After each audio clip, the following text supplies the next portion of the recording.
تعالی کې دل تمزین کولاو کوي ډیر خلک د سی چې هغه غیب عرفي رالی د معاشري غیب عرفي او هغه په اسلام ورتین کوي.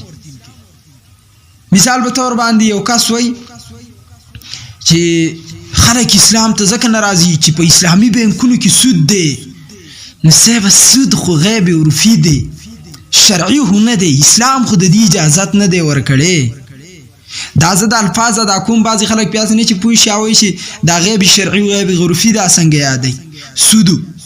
سود چې دی دا یوازې په اسلام کې کمانه موګني خدای ته به وي غیب عرفي، غیب شرعي به نه غني چې دا زموږ په شریعت کې دا غیب دی. نعوذ بالله نعوذ بالله. شریعت د سود اجازت نه دی ورکړي، دا غلطي ده د اشخاصو ده، د دین نه ده. او دین چې دی دا د اشخاصو تابع نه دی، اشخاص چې دی دا د دین تابع دي.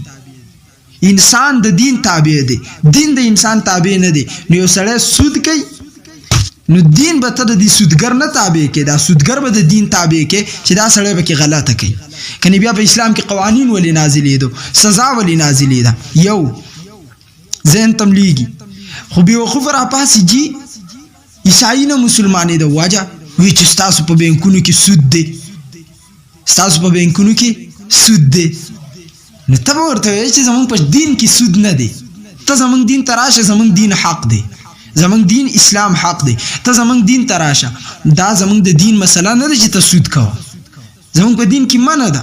یو سړی کې سبي کې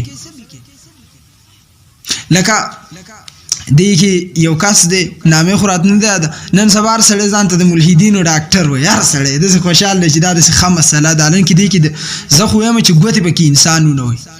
زه چې د مولانا غلام حضرت غلام حنفي رحمت الله علیه د ده په باره کې اکثر زه وایم چې دا عالم زما خوښ و، اگر که د سلسلې سی پی ایس تعلق ساتو، اگر که د غلطیان یي، خو زما خوښ و. د دې وجه څه ده؟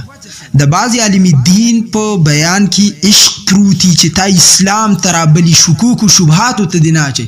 حالانکې د دنه زیات اختلاف بل یوم نه دی کړی.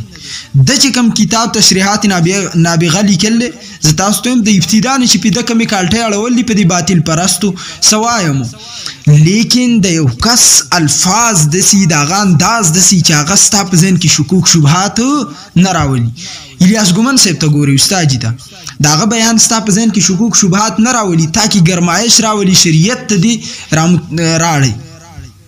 او د بعض انسان بیان دسی چې ډیر ښکلی بیان کوي، ځان ته اصلاح پرست وایي، لیکن معاشره ټوله په فساد کې مبتلا کړه. دا هغه الفاظ داسې دا بعضې سړی چې د الحاد په خلاف لګیای د ده خیال دی چې زه داسې لوی جهاد کوم، حالانکې دی خو